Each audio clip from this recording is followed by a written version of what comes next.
He created you because He wanted to. He created you because He loves you. Out of sheer mercy we are created. Yeah, we're created to love Him and to serve Him so we can be with Him, so we can be in that relationship with Him in this life and forever in the next, as the old Baltimore Catechism says, huh? So that's the best news of all, because we're made not out of a need, a utilitarian kind of need, but out of a sheer desire of God that we would be able to live with Him. So Genesis 1 says, remember last week we read that, after everything He created, He said, it is good, right? This thing is good. We don't make what we ourselves don't like. Gee, I'm really hungry.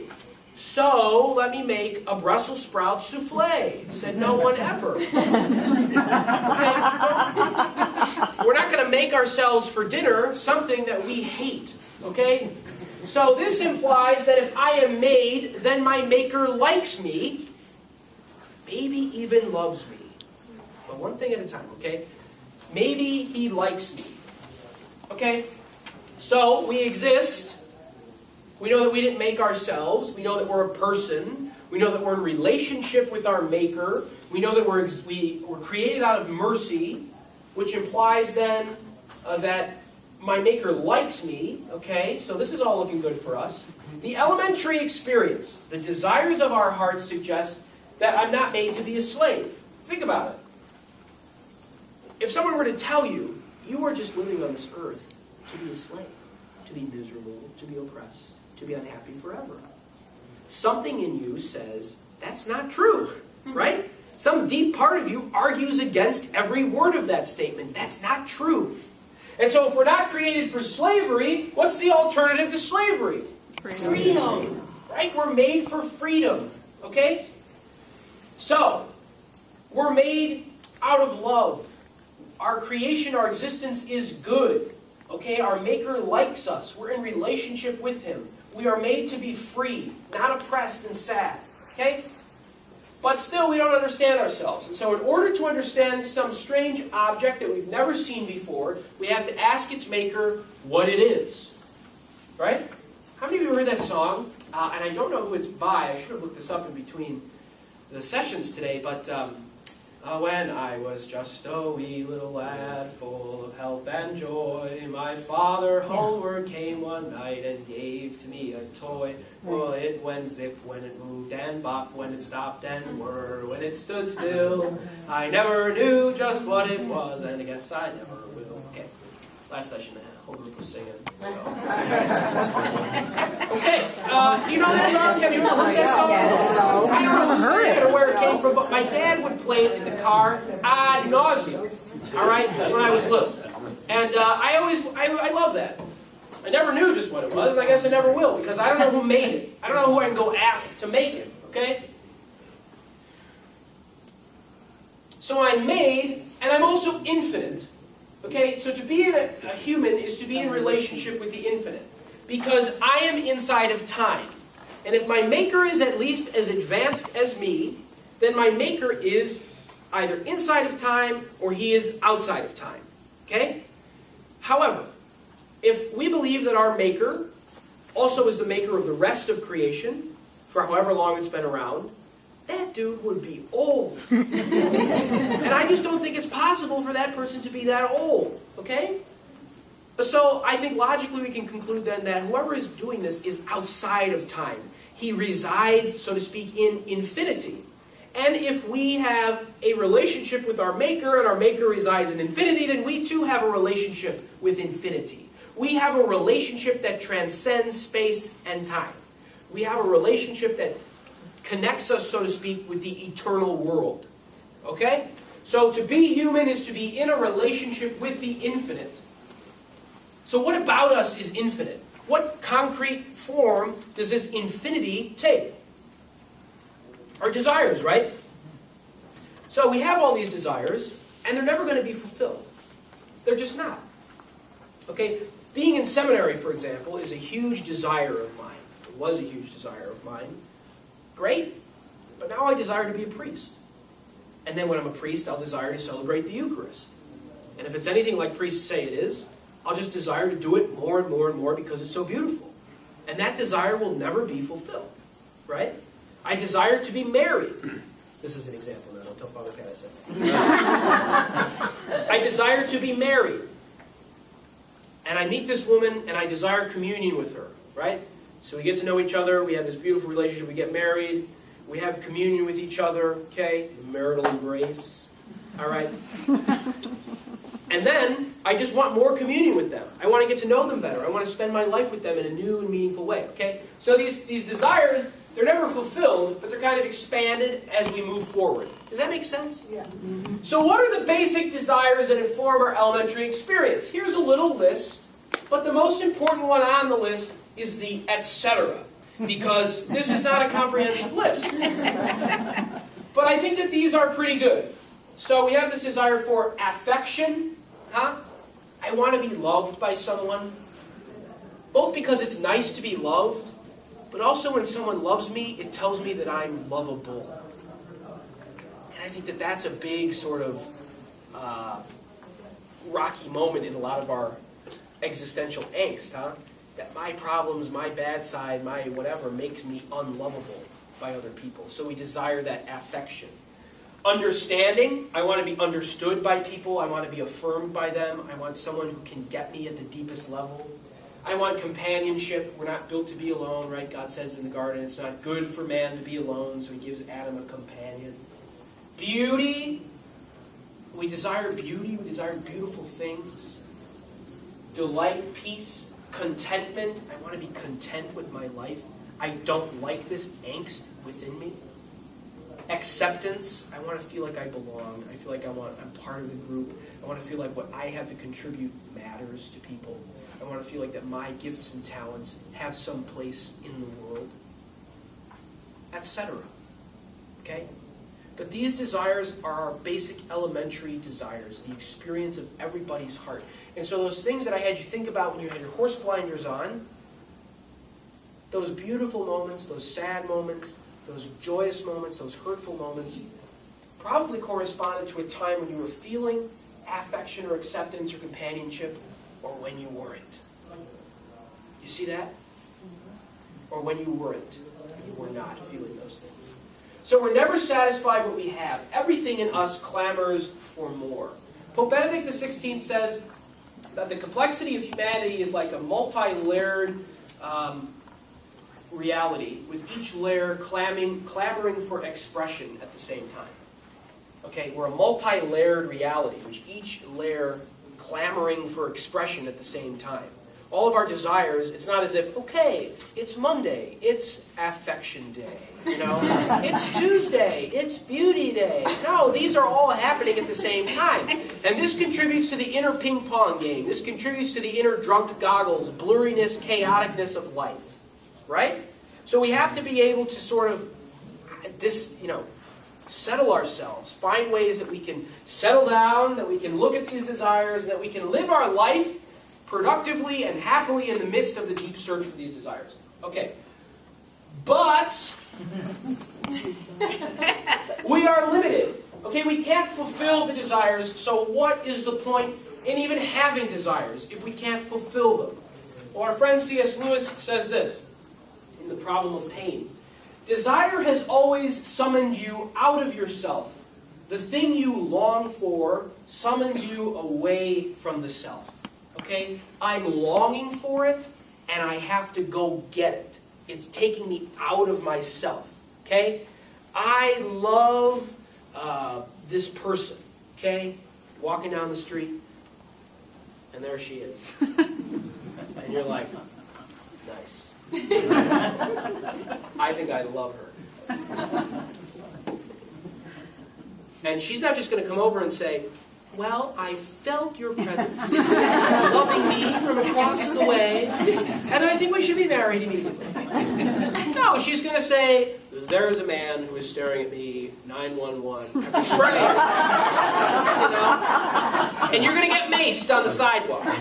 Because you have to go and get it. This works at the top level of love and at the base level. I wanted Jimmy John's for dinner today, and so I got in my car and I went and got it. Do you see? We have these desires, and they summon us out of ourselves, and they make us have to go get them. Okay? But this requires vulnerability, doesn't it? Maybe not for Jimmy John's, okay? Although I'm always nervous because the people at the Jimmy John's, they're not nice to me. Okay, so I get nervous. Okay, but with love, with affection, with companionship, we have to be vulnerable and say, I am not fulfilled, I don't have everything I need, I am not a complete package deal, I'm kind of a wacko, but here I go. And then we want the other person to accept us, right? Okay. So that's C.S. Lewis. So we're limited. We can't fulfill the desires on our own. Desires lead us out of ourselves, and they lead us toward infinity, because it's only the infinite one who can ultimately satisfy us. We're only going to find satisfaction for our longing within our relationship with the infinite. Another one from C.S. Lewis. If I find in myself a desire which no experience in this world can satisfy, the most probable explanation is that I was made for another world. Isn't that beautiful? Yeah. The most probable explanation is that I was made for another world. Because if we're made with these desires, and these desires are good, and it doesn't seem like we'll be able to fulfill these desires in this present world, well, what does that say about God? What does that say about the one who gave us the desires, you know? Mom, I'm really thirsty. I would like some water. Okay, son, get in the car. We'll go on a road trip to find some water. And then my mother drops me off alone in the Sahara. That doesn't make any sense at all, does it? But that's kind of how it feels for us sometimes, right? We have this existential thirst, if you want to say, and we're living in a big Sahara. Yeah, there's a little water here, a little water there. Maybe it's a mirage, maybe not. Okay? But ultimately, we're never going to be satisfied. So the most probable explanation is that I was made for another world. And thanks be to God, we're already in a relationship with the other world by virtue of our relationship with our Creator, who is infinite. Okay? Now I'd like to go to a little commercial here. One of my favorite Latin phrases. Nascantor in admiratione. Let them be reborn in wonder. Isn't it a beautiful picture? Yeah. Jesus stargazing. Jesus stargazing. Let them be reborn in wonder. Man. And I think, this is my opinion now, okay? But if we would learn how to wonder again, I think a lot of our problems would either go away or they wouldn't seem so bad. What does it mean to wonder? Perhaps at the most basic level, it is a resting. Okay, it is a resting, right? So often we go out and we see a sunset. And we say, wow, look at that sunset. All right, Instagram that thing. Yeah, oh my God, Debbie, did you see the sunset? Get out there. Oh, it's a beautiful thing. And then we just get totally distracted and we lose the sunset and we're lost in our little device. We're lost in our relationship. We just get lost. All right? But to just really rest with that sunset. Okay? Have you ever seen a flock of sparrows take off? A huge flock of birds rising together. And you feel it, don't you? You feel your heart sort of fly with them. Did you ever see a baby cuckoo and cry and babble at a restaurant? And your heart kind of cuckoos and babbles right along with them, doesn't it? Remember the moment when you first fell in love? When you saw the person far across the way? You know?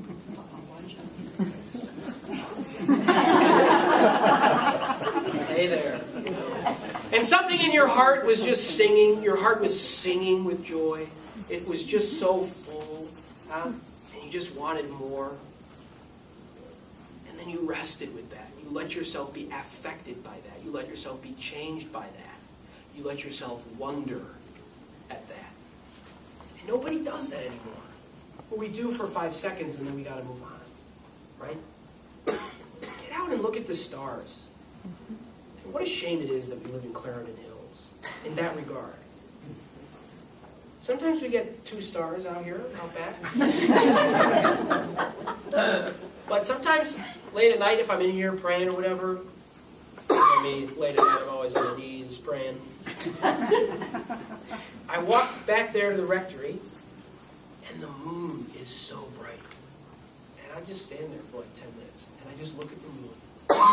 I get lost in it. I think it's the most beautiful thing in the world. So what is a way that we can define wonder? This is from Anthony Esselin, who's a teacher on the East Coast, a university professor. He says, wonder is a sadness that is not sad. It is a joy that is not yet joy.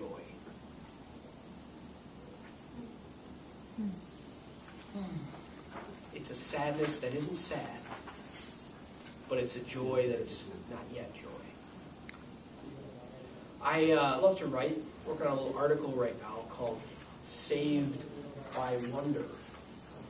I'll just give you a little witness here. I went to Peru this summer. I did not want to go to Peru to study Spanish. Nothing against Spanish, but I just didn't want to be away again for a summer. I've been away for the last 2 or 3 summers, and I just wanted to be home. And I wasn't happy about it, but the vacation director asked me to go, so I went. And when I was down there, I got really sick. I mean, like real sick. Evidently don't eat Mexican food in Peru. So I was like, it was like 3 weeks of sickness. It was the stomach thing, then it turned into a fever thing, then it turned into a cold thing. It was the whole thing. And I began to feel very isolated. I began to feel very sad. I'm not a sad person. I don't know how to deal with it. Okay? I felt alone. I felt secluded. I was far away. I thought I was going to have to leave early. And when I came back, I just was in a fog. You know, nothing was clear anymore. Nothing was fun anymore. Nothing was happy anymore. You know, and that's not me. You know, and I was different. I was moody. All this stuff. Okay. So I went to a little counseling at the seminary. Most seminarians, by the way, go to counseling at some point in their time, and it's a beautiful experience. I was told that I had moderate to severe depression. I didn't know what to do with that. I'm not a depressed person. You know. I have a lot of anxiety, you know. And I used to think that I had social anxiety, but now I've kind of started calling it self-anxiety.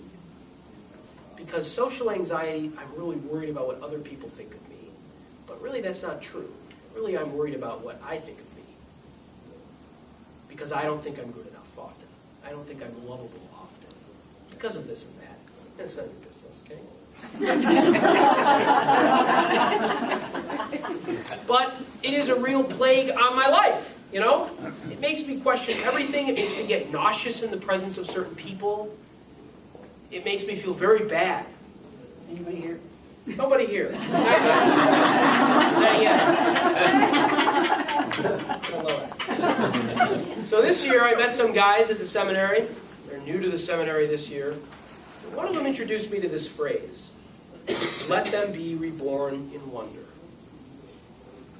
And what does wonder do for us? Well, it does the same thing I think that a space shuttle does to an astronaut. It blasts him out of his familiar surroundings of chaos and pain. And when the astronaut gets in orbit and he turns around, what does he see? He sees the Earth. But he sees it as if for the very first time. Doesn't he? Mm-hmm. And that's what wonder did for me. It catapulted me out of myself in such a way that I was able to see. It's like I'm being catapulted out of the cloud of chaos, of existential angst, of pain and confusion that we've been talking about. And finally, it was clear, right? Everything was clear. Clarity was mine. And I saw myself for what I was, for who I am, okay? And what was my reaction to that? It was a sadness that wasn't sad, and it was a joy that was not yet joy. And this is what I mean when I think people can be saved by wonder, when I think the world can be really affected in a good way by wonder, by people who begin to let themselves wonder. Because, like C.S. Lewis says, it gets us out of ourselves, and that's what we need. We got to get out of ourselves, to catapult off of ourselves the drunk goggles of our souls, and see for the very first time what's always been there. Our inherent dignity, our inherent beauty. Okay? Now back to our regularly scheduled program. So our capacity to wonder before beauty is what convinces us that we are made by God and for God. Okay? So skip that. So as infinite as I am, I'm also limited. Okay? I have these infinite desires. but I cannot do it on my own. I need more than what I am. Whatever I am, I need more. Even my limitation has a meaning. My limitation is not my measure. Indeed, the tremendous advantage of my limits is that they make me depend. We'll talk about this next time with original sin a little bit more. But think about it. How often do we define ourselves? This is what I did. I defined myself based on my limitations, based on the things I think I can't do or couldn't do, or what I saw others doing that I couldn't do as well as them. Huh? Well, we didn't make the deal at work. I'm a terrible businessman, right? Or I was wrong about this to my child. I told him the wrong thing. I'm a terrible parent. I lost my temper with a parishioner who came up to me because I'm having a bad day. I'm a terrible priest. Right? There are places in our lives where we don't always make it, where we don't always do right. And so we define ourselves then by the limits. But John Paul II says very beautifully, we're not the sum of our weaknesses and failures. Rather, you are the sum of the Father's love for you. You are the sum of this relationship in which you operate. So next, finally, then, we are expectation. I expect happiness. I expect it. Not in an entitled way or an I deserve it way. But again, like I said before, if somebody were to come up to you and say, you don't deserve happiness, no happiness is going to be given to you, you would say to yourself, that's not right. Something about that is uneasy for me. That disturbs me at the deepest level. Okay?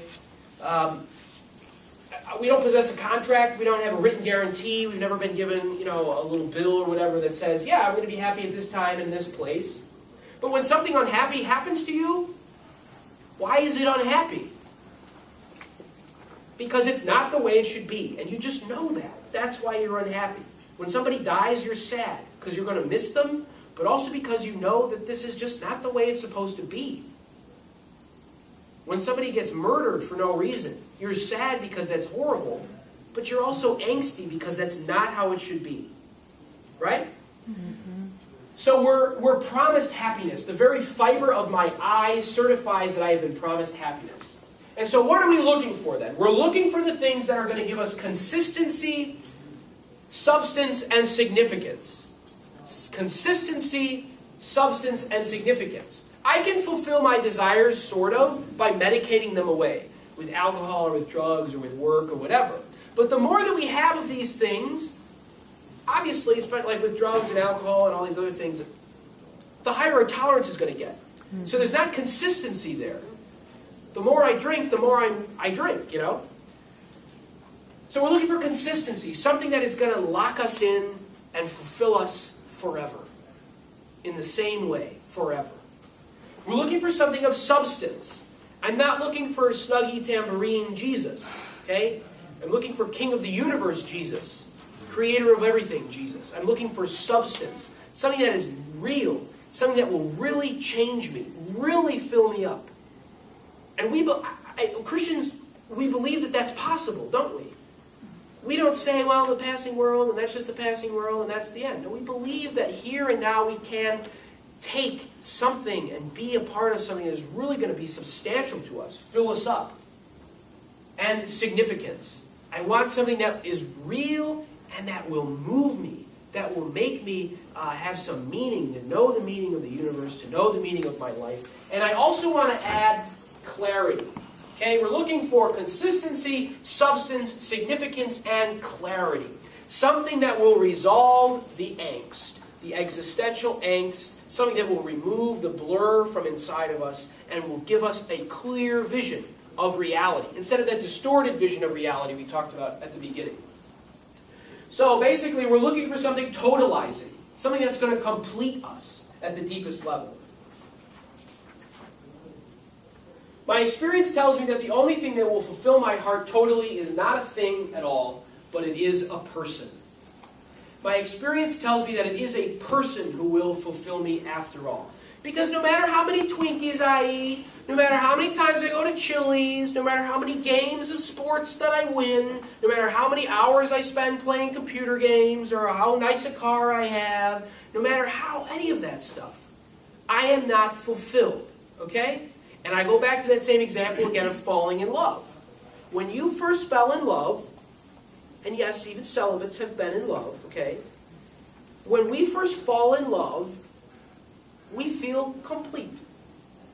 You meet the person who sort of fills you up. I don't know what it is, but it just fills me up. Then as you get to know them, and you hang out with them, and you get married and stuff, maybe that feeling doesn't go away.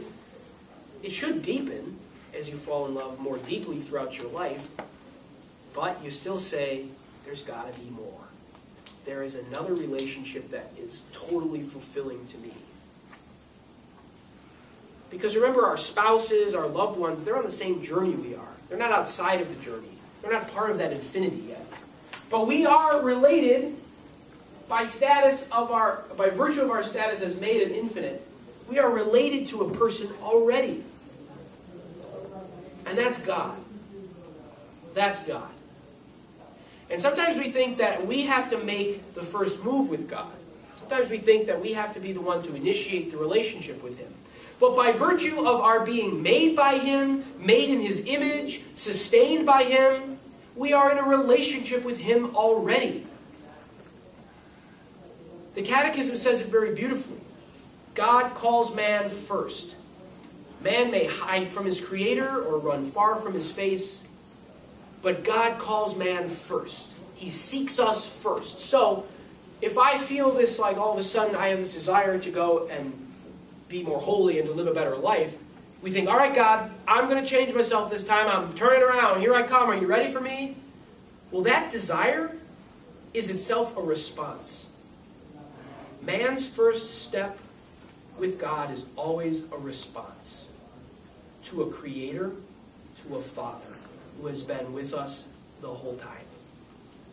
Man's first step is always a response to the desires and the presence of God in our life. Okay? And so, man has built within him the religious sense. Religion is so boring. It's so oppressive. It's not needed.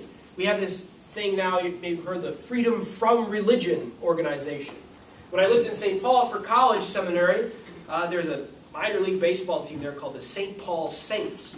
And once a year, the area atheist organization would host a big day at the ballpark, and they would change all the signs, they would get new shirts, they would do it, and it was called the Mr. Paul Ain'ts.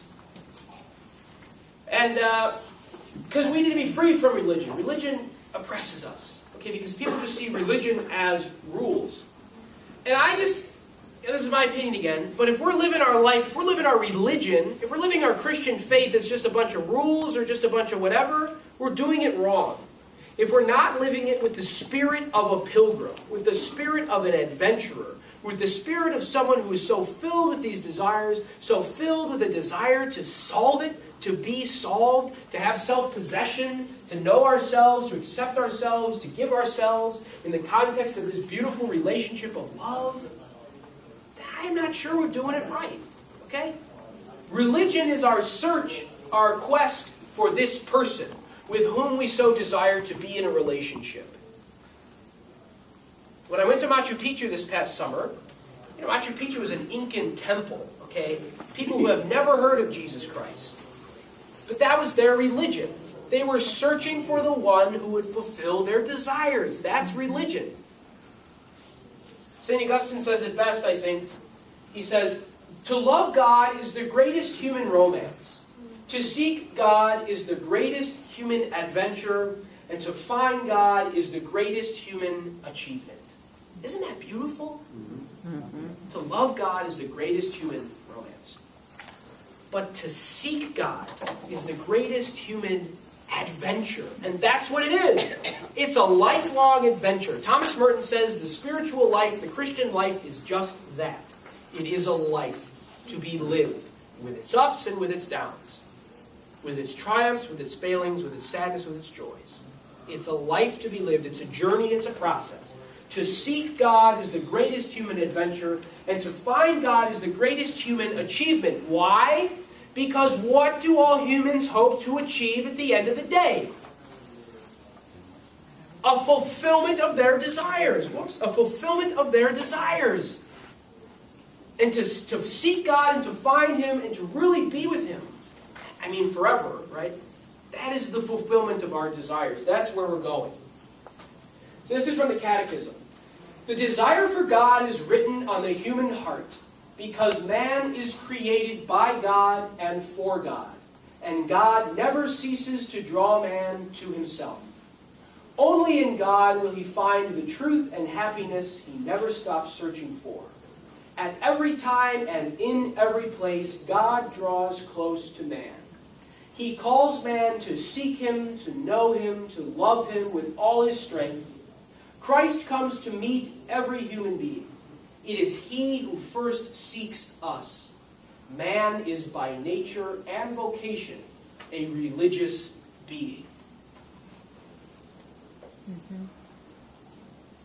Wonder at that statement for a second. It's written on the human heart. When I was in Machu Picchu, those Incan Indians, they were looking for the God of Jesus Christ. But they didn't know it. But at every time and in every place, God draws close to man. Every time and every place didn't start in 1950, people. Okay? At every time and in every place, our God, the true God, draws close to man. Our God, Jesus, is the first one to claim that he was God. And to have his cult last, you know. People like Buddha said, that way to God, that way to nirvana, that way to happiness. That way. Jesus said, I am the way. I am the truth. I am the life. Bank on that, friends. Bank on it. He is the way and the truth and the life for us. He is the way to the fulfillment of our desires. He is the truth about ourselves. He is our self-knowledge. He is our life. He is our fulfillment. He is our destiny. He is our deepest happiness, our deepest peace, you know. He's the creator of the stars of night. He's the giver of all good gifts. He's the one who gives us the ability to wonder, you know. And religion is often a struggle, but it's not primarily a struggle with rules and with institutions and blah, blah, blah. It's often diminished to now. Primarily it's a struggle to respond to the prompting of God. Again, to hear the voice of God say, come to me. To hear him say, come to me, I will give you rest. I will give you everything you need. And then we, like Adam and Eve, say, I don't know. I don't know. Because I've been doing this church thing for a while now. And I don't know. I don't have much rest. I don't have much peace. I don't know. So I'm going to find it where I know that I can find it, even if it only lasts for 10 seconds. Or a year. Or whatever. But we're called not to do that. We're called to just listen. To hear the God who calls us to seek and to know and to love him. He seeks us first.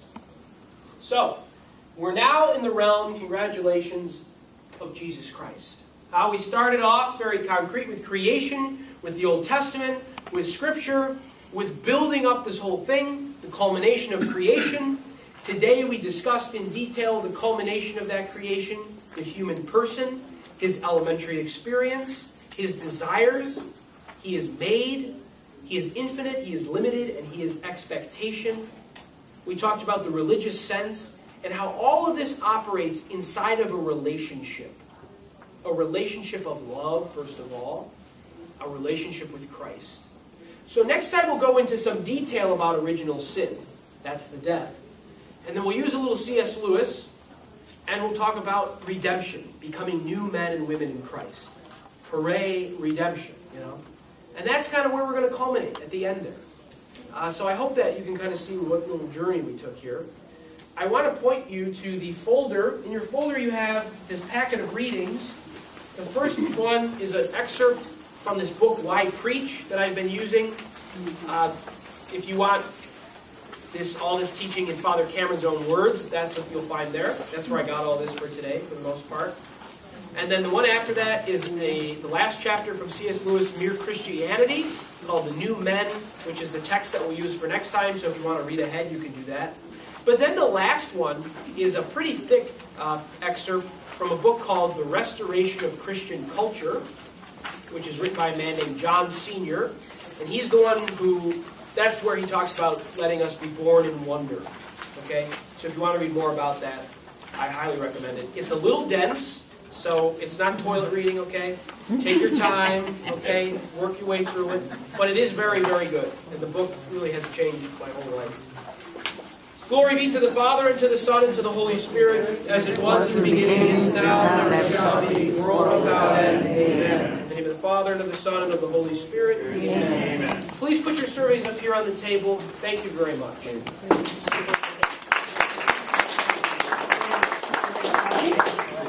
And as always, if anybody has any questions, you can ask them now in the large group, or I'll be available to talk. The song is The Marvelous Gift. The Marvelous Gift. Thank you. Paul and Mary. Ryan, Yeah. can you put the slide, the one with St. Augustine's quote about to fall in love with God? Like, that one. Thank you. You heard that one?